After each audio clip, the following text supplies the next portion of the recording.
Cái gì? Đâu? Chỉ cái gì đây? Chỉ cái gì vậy? Xe sao? Biết rồi, nó khỏi đâu. Cái xe ha. Xình con đâu chạy được đâu. Xình đâu chạy được đâu. Xe sao? Lên chú anh chị các bạn. Đây mời cô chú anh chị các bạn đi thăm bé Minh Chí nha. Đang ngồi. Sao bữa nay ngồi buồn vậy Minh Chí? Hả? Nay ngồi buồn hiu vậy? Buồn hiu hả? Ngồi mình nè. Chơi mình đồ chơi quá trời luôn. Ngồi thấy buồn luôn nha. Quá trời. Khỏe hả? Ăn cơm chưa? Cơm chưa? Rồi hả? Thấy không? Nay có đi chơi đâu không? Nay có đi chơi đâu không? Có hả? Rồi tắm chưa? Tắm chưa? Chưa hả? Bộ loại ngoài sình hay gì? Chăn sình không hả? Hả? Mới ngoài sình vô, ngoài đất vô hay gì mà cái chân sình coi nè. Chắc ngoài đất rồi. Đi rồi chưa tắm hả? Kệ đi tắm. Giỏi. Khán giả liền ha. Cây. Giỏi. Minh Chí đều biết hết trơn á, được anh chị. Nhưng mà nói chuyện không được ha. Hôm nay là ngoại nó có nhà. Chỉ có Minh Chí thôi. Đồ chơi của nhóc hết trơn này. Quá trời đồ chơi luôn. Xe rồi nữa kìa. Có xe luôn. Chị ăn cơm gì? Ăn cơm với gì? Hả? Thịt hả? Thịt. Thịt. Ăn cơm với thịt không ta? Đã ta. Cười. Thì hôm nay vô thăm bé Minh Chí thì không có bà ngoại Minh Chí ở nhà, chỉ có Minh Chí ngồi ăn trước này cô chú anh chị và với người anh ngủ hay chổng hay gì á, các người anh có gì nến vậy đó. Chào ngoại, kêu ngoại về.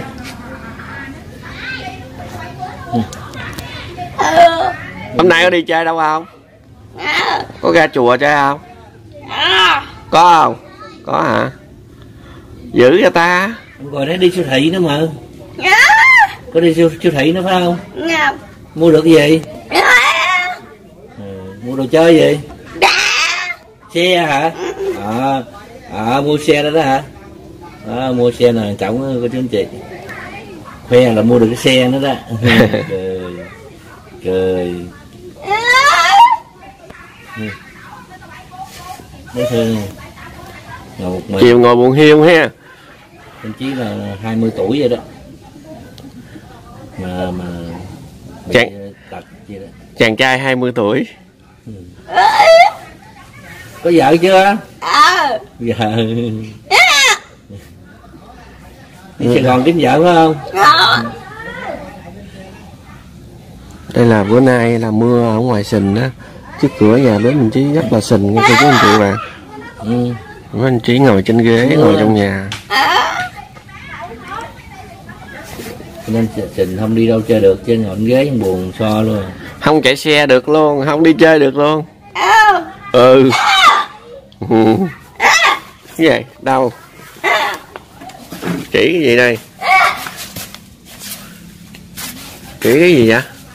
Xe sao? Biết rồi, nó khỏi đâu. Cái xe ha. Sình con đâu chạy được đâu. Sình đâu chạy được đâu.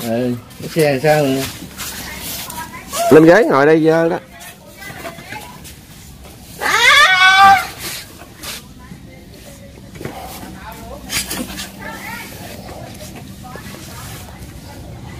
Chiều ở nhà buồn hiu ha, ngồi đấy buồn hiu mà.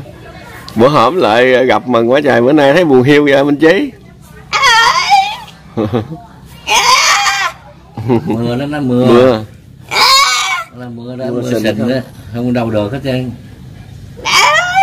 Cô chú anh chị ở trước cửa nhà Chí đây là cái đường đất nha, tại mưa xuống sình hết trơn rồi, tại vì trong này có ít nhà quá, thử không có lộ đan lộ đá gì nữa, chỉ cái lộ đất thôi.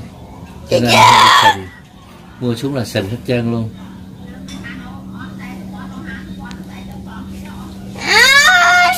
Chiều ai nấu cơm mình Chí ăn? Ai nấu cơm mình Chí ăn? Ừ. Ngoại hả? Vậy là ăn cơm rồi ha? Dạ. Ừ. Lâu lâu Khải cũng lâu lâu quá cũng đi ngang ghé thăm Minh Chí coi coi cuộc sống Minh Chí như thế nào, chia sẻ cho cô chú anh chị xem. Chân cẳng sình không luôn. Sình không? Thì bé Minh Chí ngoan, rất là ngoan nha cô chú anh chị bạn. Lạ khán giả trên kênh của em với lại anh Khải. Ngoan cái gì đó rất là ngoan, rất là tội cho Minh Chí thôi. Ừ, cái gì? À chỉ cái nhà hay lợp mới lợp mới sửa. Ừ. Nó cũng không hiểu được nhiều.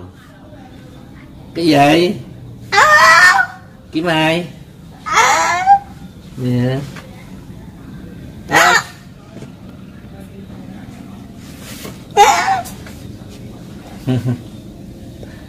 Kệ đi, kệ đi. Chắc kiếm ngoại quá. Chắc kiếm ngoại. Kiếm ngoại quá. Nó kệ đi. Nói chuyện với Minh Chí chơi được rồi. Khỏi ngoại. Nha.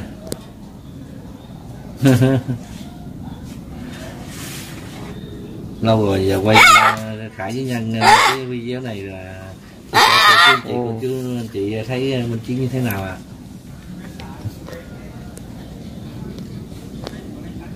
Cũng là rất đáng thương nha. Thì qua các bình luận của cô chú anh chị các bạn á, thì hai anh em cũng ghé thăm bé Minh Chí, gọi là mua đồ ăn tặng bé Minh Chí rồi cô chú anh chị các bạn.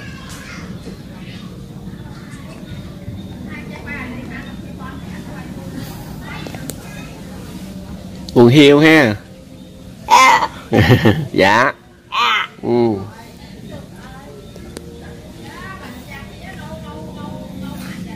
Đó, nhưng mà Khải với Nhân là có dịp đi ngang á, đi này là cũng tối rồi đó, tại vì mình đi từ cái Sóc Trăng về tối rồi đó, nhưng mà Khải ghé qua với Nhân ghé qua để thăm Minh Chí như thế nào, chia sẻ cho cô chú anh chị xem.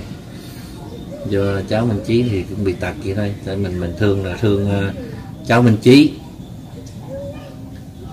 là mình ghé mình thăm cháu thôi. Hôm nay là chỉ có cháu ở nhà. Đó. Chia sẻ cho cô chú anh chị xem. Chào các Minh Chí, chào khán giả các Minh Chí. Chào. Chào. Rồi dạ có dạ sao? Dạ. Cơm no hả? No. Không nói à? Ở nhà nghe anh nè.